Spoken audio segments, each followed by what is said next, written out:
Mr. Chair. committee is Mr. Chair. lenient about that, and Wala. because it is also right, Mr. so Chair. we can provide her at least 5 minutes.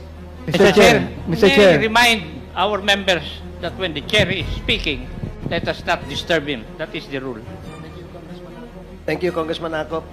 Thank you also, Congressman Abante. Well, So- Mr. Chair, I'd like to find out who is Congressman Akop referring to. I am one of the chairman of the COD committee. Yes, 1 minute And I suspension. have the right. 1 minute. That what we are conducting here is not a custodial investigation where you can invoke your right to remain silent. There have been Supreme Court decisions on this. So I think the witness has to answer. Otherwise, we will move to cite her in contempt for refusal to answer. Mr. Chairman, That is correct. Congresswoman Luistro, you want to... Mr. say Chair, something? the reason why I started our hearing with the parameters on the use of right to self-incrimination is to guide our resource speaker as to when they can be availed of and when they cannot. And as far as this representation is concerned, Mr. Chair, we have two elements before they can avail of the right against self-incrimination. One, there must be identifiable crime.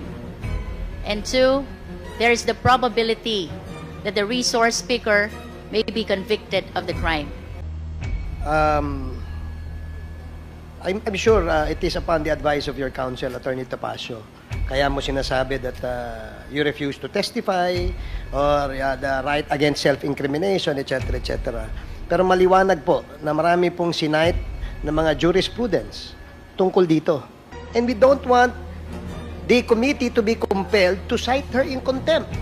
Because as it is, she is already detained in the House.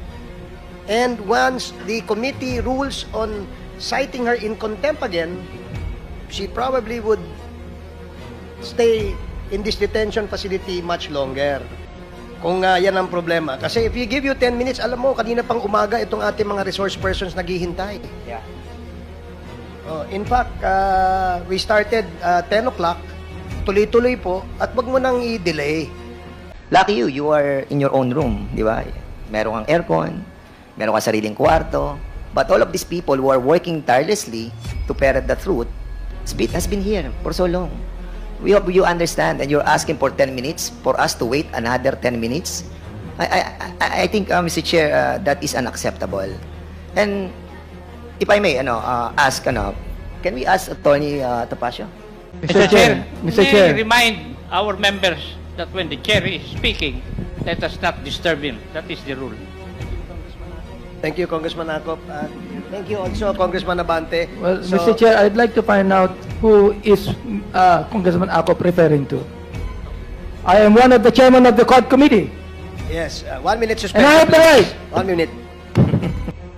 Hearing is resumed.